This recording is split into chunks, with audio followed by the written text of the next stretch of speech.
your eyes on this beautiful new Fourth Plinth sculpture. Ladies and gentlemen, here it is, the big blue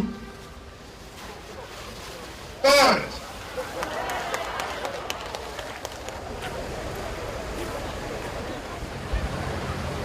I think what it does symbolise, perhaps, is that London is not only the financial capital of the world, not only the sporting capital of the world after a run of famous victories over the Australians, the French, I mentioned them already, the first victory at Wimbledon by a British man in 77 years, but also, of course, the cultural and the artistic capital of the world. And I think it's a testament to our sense of freedom, the liberty that we have here in London.